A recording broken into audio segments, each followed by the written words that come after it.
And the topic today is petroleum hide and seek. But what I seek to find, or what I seek to do today, is an education. For those of us who really don't know what goes in there, how does it happen? How do we get the petrol at the pump so we get it? And what is it that makes it so complicated or difficult that we hear again that diesel is indeed in shortage? However, there's fuel. Again, we'll find out how there's petrol. We'll find out how that works.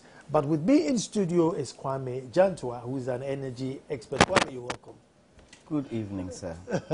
You're looking dapper. Thank you. Good evening to fellow Ghanaians. And then Kojo Poku, who's also an energy expert, will join us on the phone. And Moses Asaga, chairman of NPA, will also join us on the phone. But I'll start with Kwame. Kwame, let's just work with the downstream business. And so that's, what's the procedure? How does it work? The bulk distribution company. What do? Just approach government and say, look, I can bring you petrol, and then you go and bring it, or what's this scenario? Well, the regulator for the downstream oil products is NPA. Okay. We have upstream, where you have the tallows that deals with crude. You have midstream, which normally deals with transportation of these products, and then you have downstream, which is petroleum products.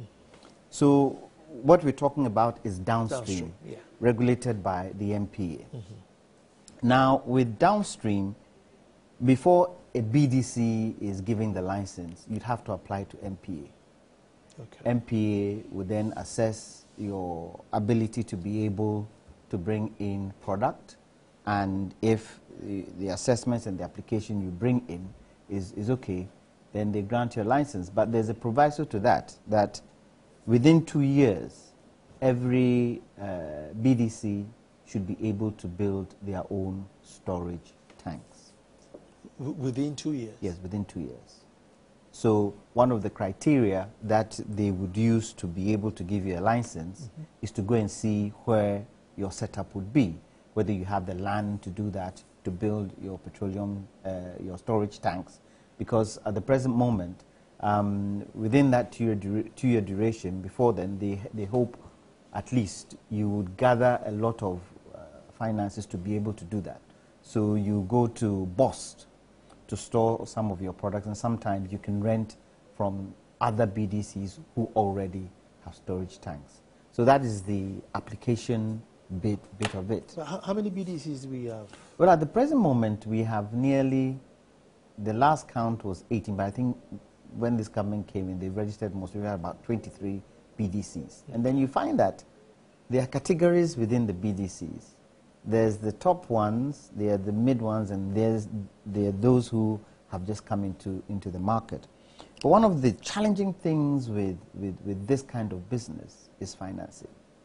A lot of money needs to go into bringing in petroleum products.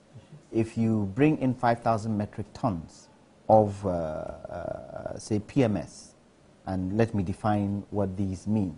PMS is petrol, AGO is diesel, ATK is jet fuel, then you have kerosene, then you have LPG. When you look at the LPG market, there's only one company at the present moment who has the monopoly of bringing LPG in. Tor does a bit of LPG, but not much. So we're really talking about PMS and AGO, PMS petrol and diesel. Now, to bring in even 5,000 metric tons, you're talking $30 million.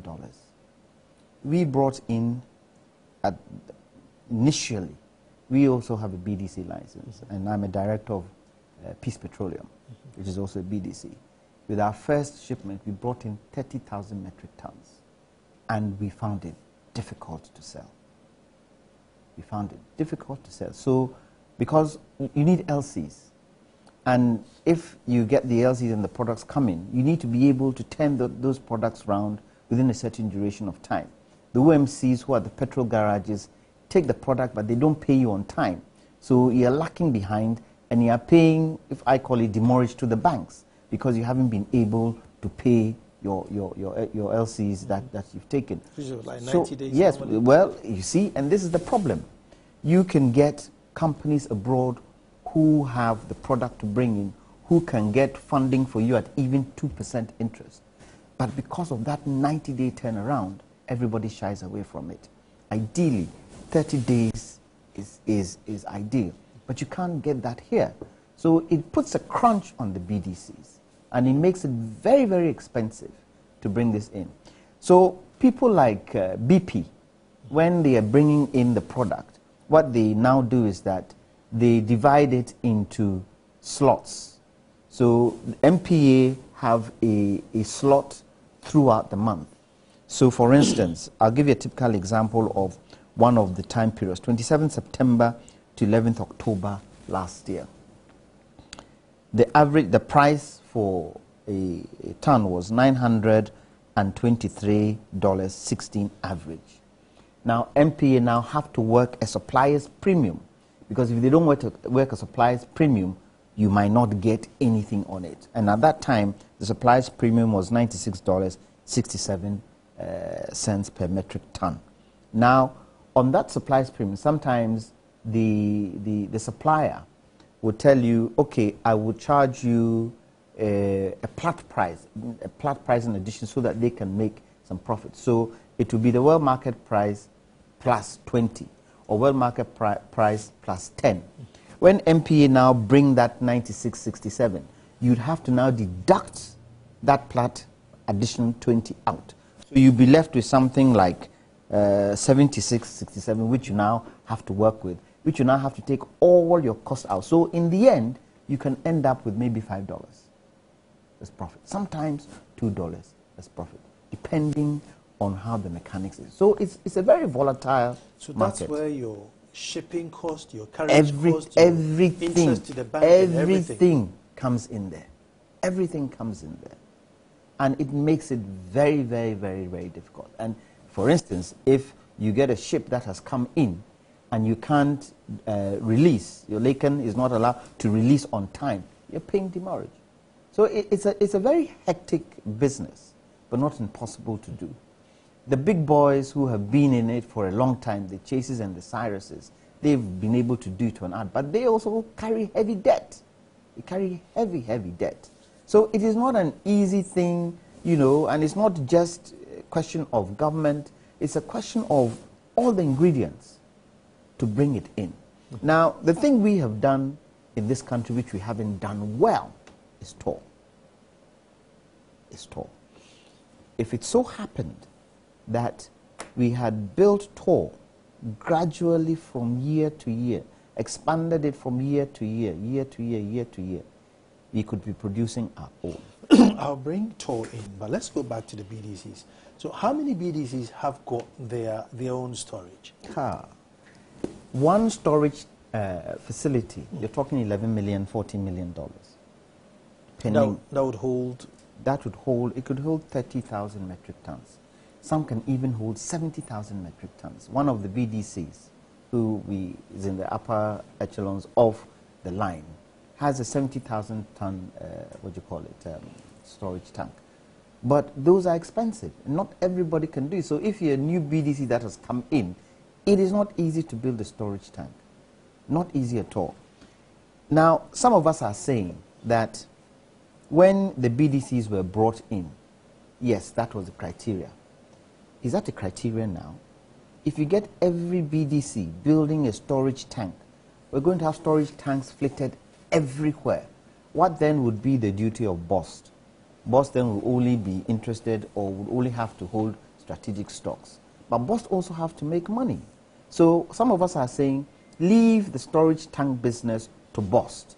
Let the BDCs bring in, products, so that they are not encumbered by having to find money to also build storage tanks. What's BOST's capacity?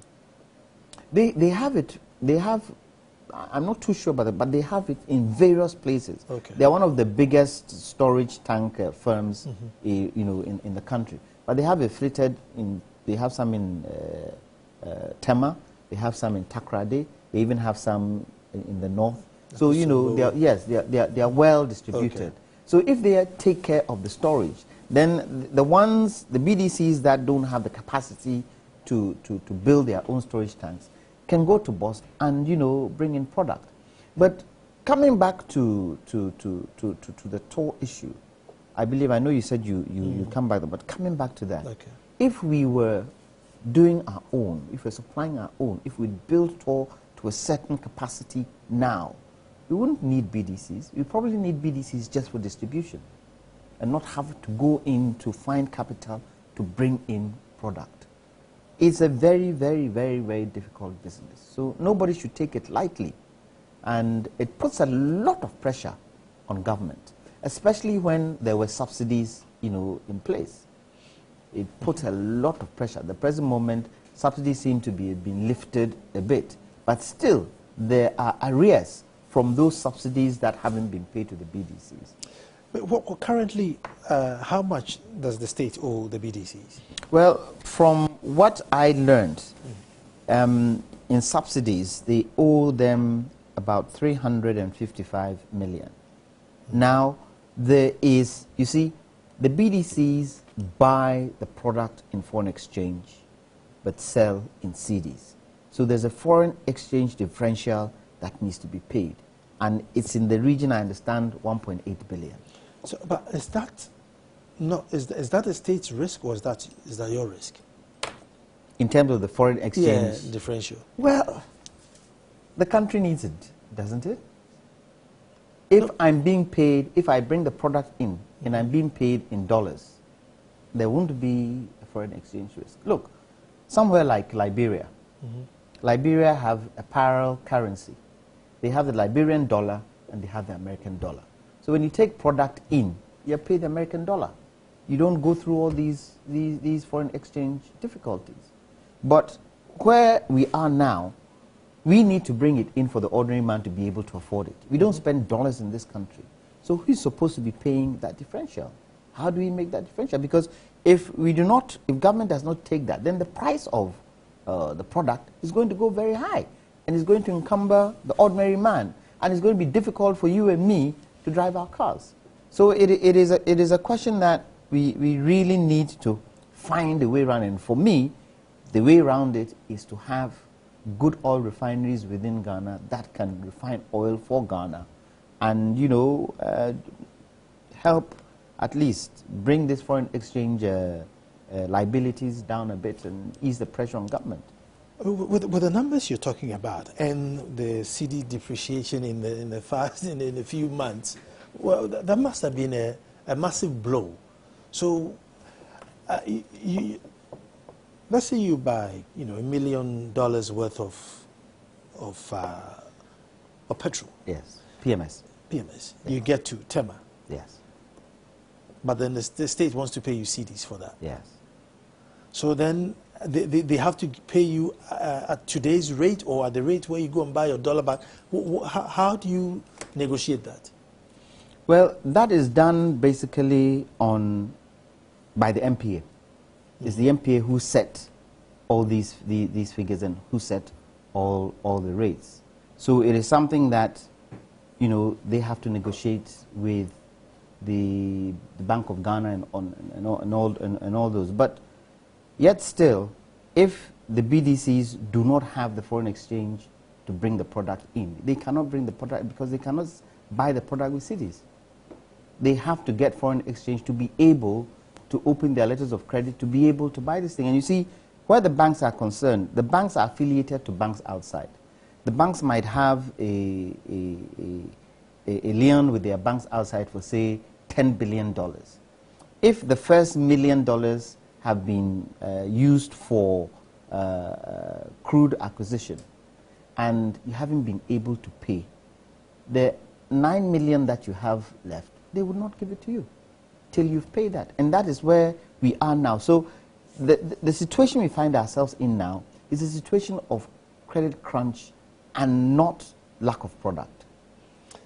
So this is my concern. You see, because you're saying the state owes you this amount of money. Does it mean that you guys also owe the bank still? Yes. So as we are talking, is yes, accruing interest? Yes, it's accruing interest. It's accruing interest. It's accruing interest. That's why when the OMCs take so long in paying us, it becomes very, very difficult. Because there's this 90-day turnaround cycle. at the present moment, it's been able to, they've been able to bring it down to 45 days.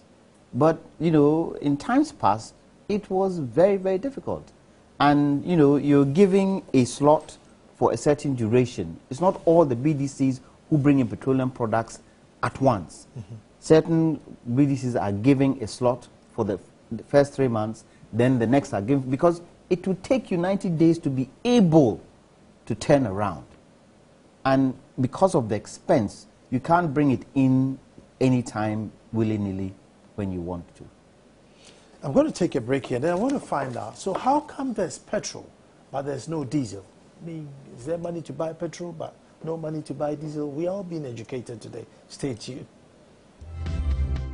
Petroleum, hide and seek, and with me in studio is Kwame Jantua, an energy expert. And just before we went on the break, Kwame, I just want to find out, how come there's petrol in the system, but there's no diesel in the system? You think they all came on the same ship? It depends on what is coming. You don't mix the two. Diesel and petrol are two different products. So petrol just happens to be in the system already? Or? Well, it depends on the stocks that have come in. And it depends on how soon the stocks that came in with diesel were depleted. Remember when there was lack of petrol, there was a lot of diesel on the market. Yeah. Now there's lack of diesel, there's a lot of petrol on the market. So it depends on what is coming in at any given time.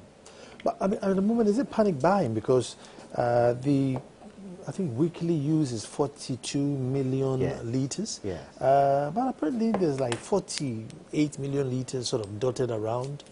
Well, from what I know, this 48 million litres has come from the strategic stocks from BOST. That's where it's come, because BOST holds strategic stocks in times of emergency. Okay. So that is where that has come from. In terms of whether it's being dotted around or not, it depends on what is on the market. At the present moment, it looks as if because of the credit crunch that the BDCs are going through, and the fact that there's not enough liquidity around, and the liquidity problems of the CD is being difficult for BDCs to bring in the types of quantities we require. So we are gradually depleting the strategic stocks. So really, government should be looking at other alternatives of being able to make sure that these strategic stocks are boosted up. They might have to, find an investor to invest in bringing in these strategic stocks. But in doing so, the investor too would need some guarantees from the Bank of Ghana to make sure that whatever the case is, they can get their money when they bring it in. So it's not just a question of, there's diesel here or there's petrol here, or the BDCs have brought X in. In times like this, especially with this credit crunch that we are going through with the BDCs, the strategic stocks we are depending on. I see. Now, going back to that 1.8 billion, I just find the figure, quite big. However, the MPA doesn't seem to agree that I owe you that much.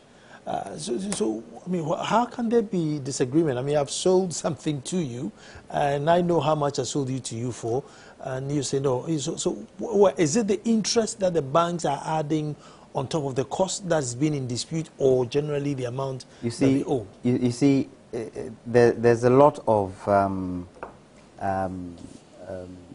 challenge with what the BDC say and what MPA agree to. So what government has done is that they have asked Ernst & Young to look into how much it is that the BDCs owe the banks, and also look into the subsidy bit so that they can reconcile. Once they can reconcile that on the subsidies, government can go into an agreement with the BDCs to pay it over a certain duration of time. And once they can reconcile with the banks as to how much the BDCs owe the banks, government can see how best they can reconcile that so that the BDCs can pay over a certain duration of time. But there's always, because MPA would not be there when these things are being sold. They don't police that. Theirs is regulation, and theirs is compliance to make sure that the product that is brought in is what the country needs, has the octane levels that are required, and all that kind of stuff. So they are not really, there, and to make sure that the prices at the pumps are being sold at the amounts of money that, has been allocated for petrol and diesel. And so they go around to check whether, you know, the pumps have been set right so that people aren't cheated. So that is basically the responsibility. So when it comes to actually the negotiation between the BDCs and the OMCs, it's up to the two. But where the banks are concerned, the BDCs actually directly go to the banks and, you know, have dealings with the banks in terms of opening of the LCs and all that kind of stuff. But because the delays come about, then we now have to pay, as I call it, demurrage on late payments of the LCs that we have taken. And that is where these differentials come in, these forex differentials come in, yes. Another story that came in the papers this morning was that, you know, well, you guys are buying the low-end fuel. And so when you bring it in, we have to sort of purify it and make sure it can fire engines. Well, what's the story about low-grade petrol or diesels that are coming in? There's low grade in everything you do. As to whether my company goes and finds a petroleum refiner to buy from, it's up to me. But MPA and probably TOR would have to make sure that I brought the right stuff in. Now, it is expensive, so maybe you would get some companies going for low grade. Even with oil, when you go to the Middle Eastern countries, when you go to South America, when you go to Venezuela, when you compare their grade of oil to our grade of oil, huge difference. The Venezuelan and Middle Eastern oil are very heavy, which, you know, you need a lot to refine it. Ours is sweet crude. You don't need that much to refine it. So it all depends on where the BDC is getting their product from. But once the product gets here, you know, there are processes and procedures that test the product to make sure that the right ones have been brought in. But there's a standard or there's a limit that yes, we allow? There's an octane level that, you know, the product has to be at to be able to fire the cars that, you know, we are selling to. So yes, it's up to MPA and TOR and all these people to make sure that the octane level is what is required. But generally, sometimes, you know, some slip through. Kwame, you know, there used to be 4-star and then there used to be unleaded fuel. And then, you know, you travel to UK and you don't see the 4-star fuel again. Almost every fuel now is unleaded. Yeah. What fuel are we selling here? We have unleaded.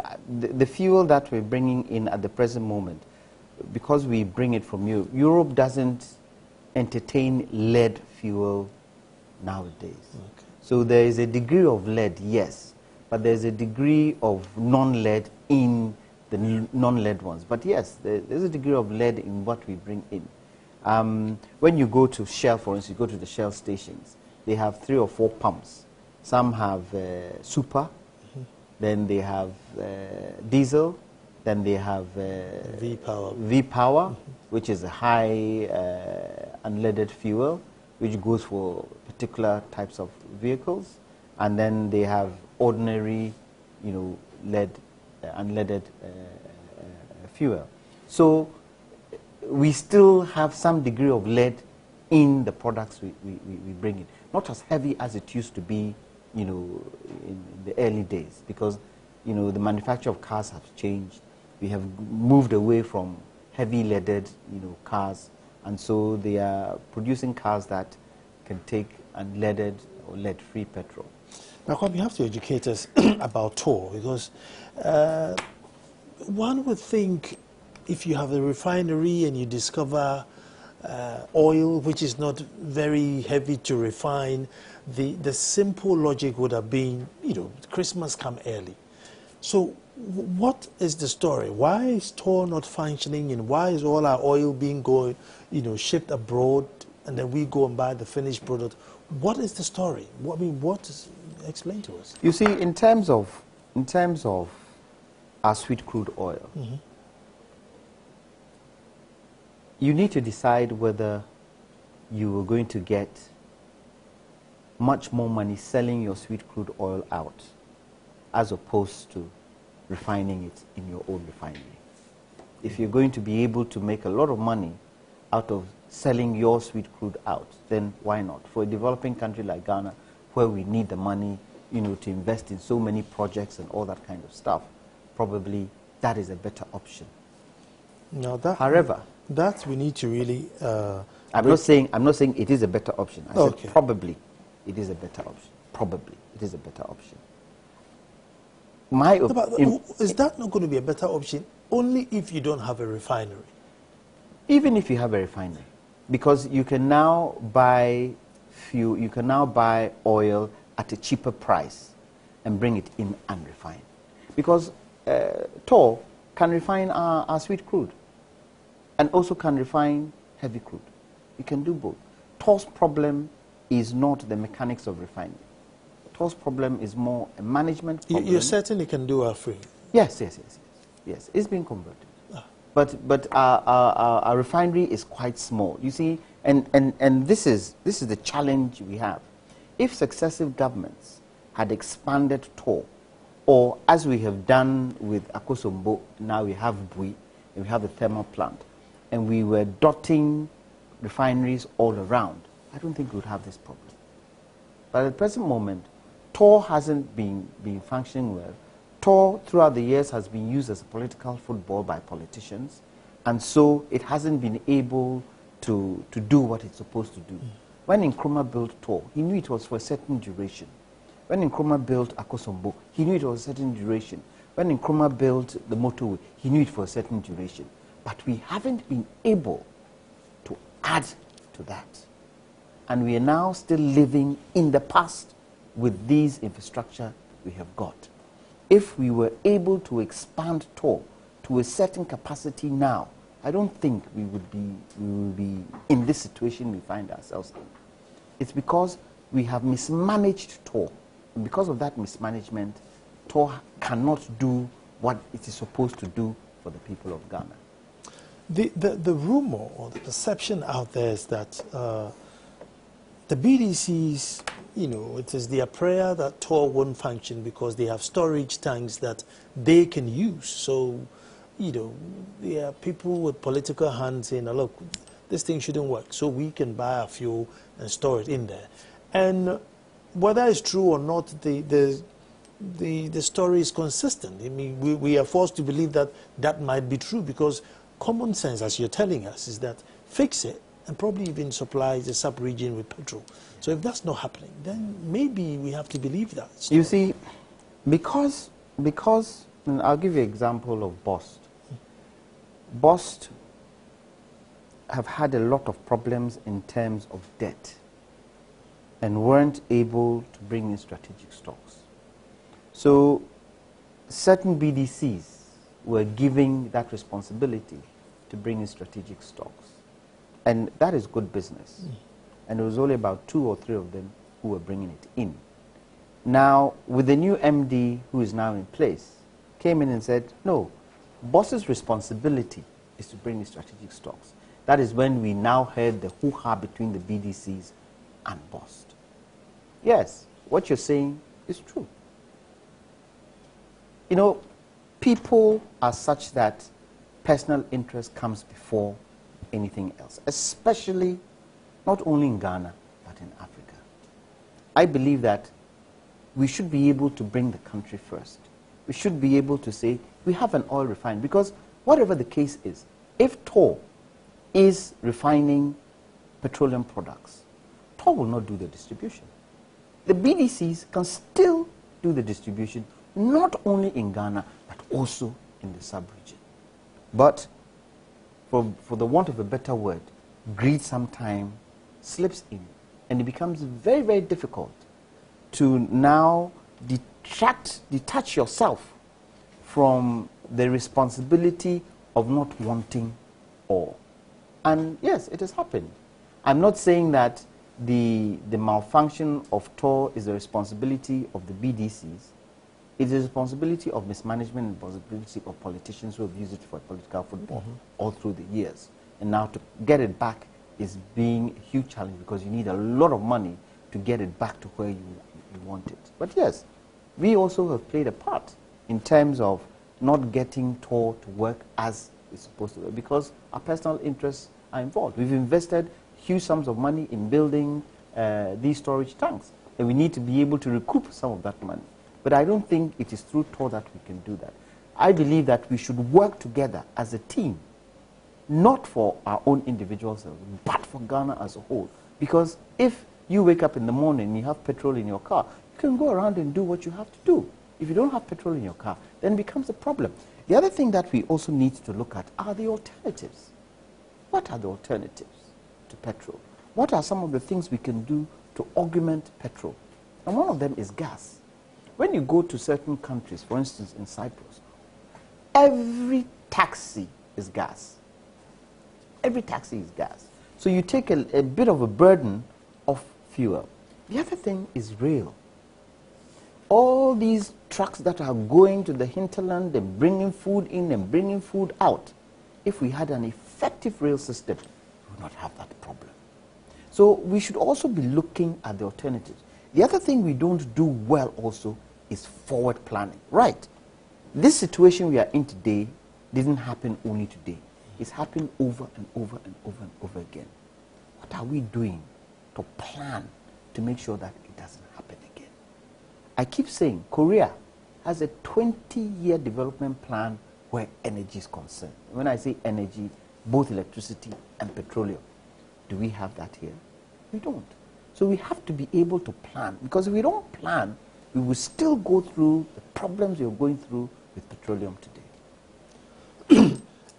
What would have been, I mean, at the moment, TOR is out of the question because nobody's going to fix it for us. So we have to fix it ourselves. We have to fix it ourselves. It would be a shame if we let TOR go to the ground, because what you then find is that we would sell it to a strategic investor, we would sell it to somebody else, and they would turn TOR around, and they rather would be making the money, as we've done with Ghana Telecom. Okay. As we've done with a few of the infrastructure that we have. Look, ADB sometime down the road was nearly sold. Some of us kicked against it, made so much noise about it. Now ADB is one of the best banks in Ghana. So it is possible to rectify TOR. We need the political will to do it. We need government to say, or we need a president or a party to come in and say, TOR is strategic. We need to fix it. Yes, it has problems. Let's look at those problems and let's fix it once and for all. Once we're able to do that, and we can use, because I keep saying we do not have an oil industry. We have an oil field, which is the Jubilee field. Let's now accelerate all the other blocks within the industry, which runs from Axim to Keta, and let's have an industry going. Because if we have more oil being produced, then we can take some of our own Ghana stock and give it to TOR to refine for the people of Ghana. And we can even, by so doing, we can even drop petroleum prices. When you go to Saudi, petroleum prices are next to nothing. Because yes, they are producing, exporting, and producing for their own citizens. So we have to get to a point where we can do that. But it all has got to do with planning and long-term planning. Not short-term planning, long-term planning. I'm going to take a break. When I come back, we'll find out what we can do in the short term. And apart from that, how do we stop this from happening? Because indeed, there's a lot of products out there.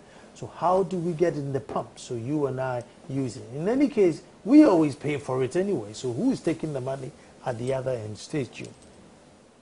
Petroleum, hide and seek. All you want to do is drive to the petrol station and buy your petrol and drive off.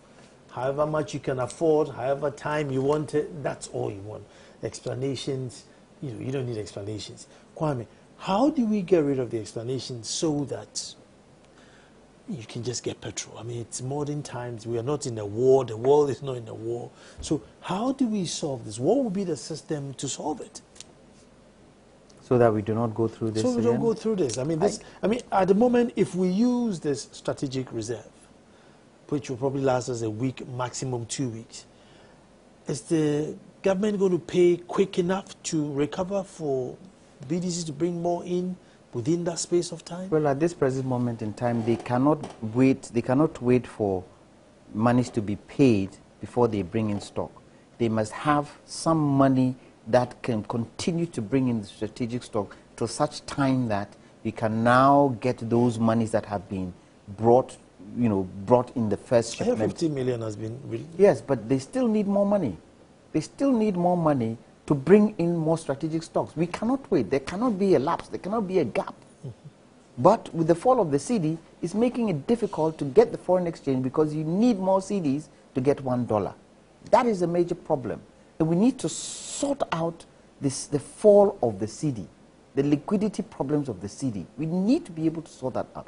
Government needs to be able to sort that. I believe that once that is sorted out, it would bring some kind of an equilibrium where we can now say that, okay, we are bringing in stock on a continuous, or we can give it a gap for this one to finish, for the BDCs to be able to bring in more. But the cedi is a major challenge because we are selling the products in cedis. Just a quick one. I mean, when the original cedi dollar regulation came in, did it affect you guys too, or you guys were exempt?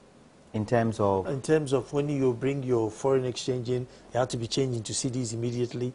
It didn't really affect us because there was a track record to show that the monies were going, of course, yes, directly to the supply companies. So it really didn't really affect us. But still, you still need more cedis to get the foreign exchange you're looking for, to bring in the product.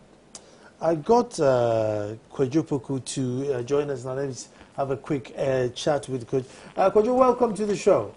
Hi, Nana. Hi, good evening. How are you? I'm very well. I'm very well. Yourself?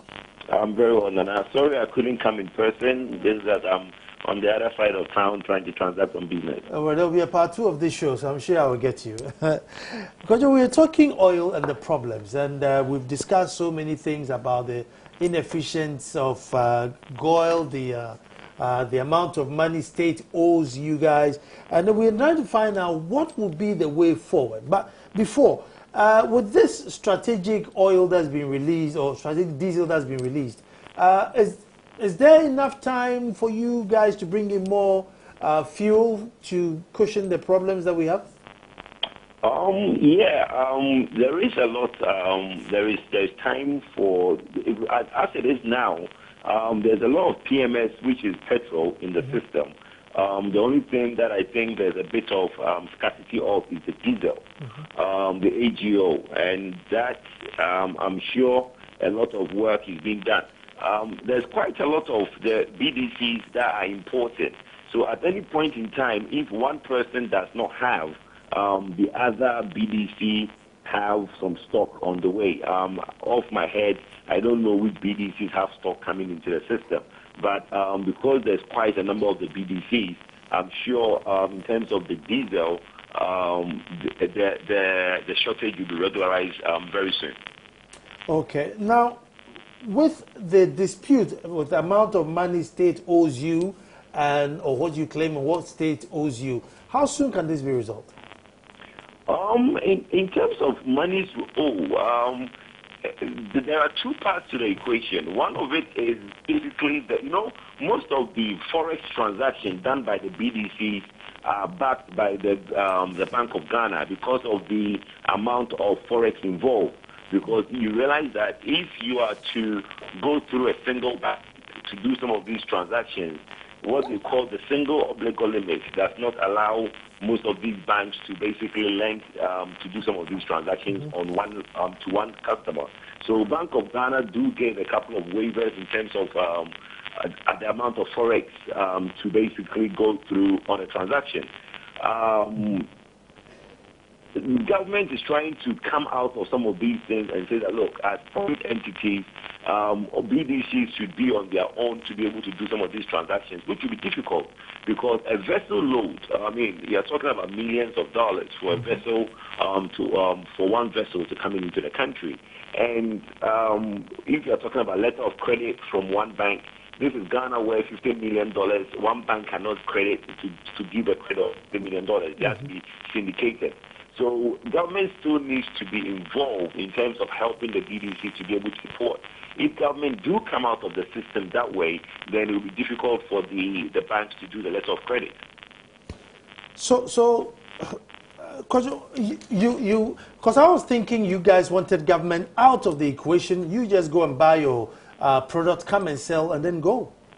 No, the BDCs do want government. You see, in terms of subsidizing, yes. I mean, it's better that everybody pays market value.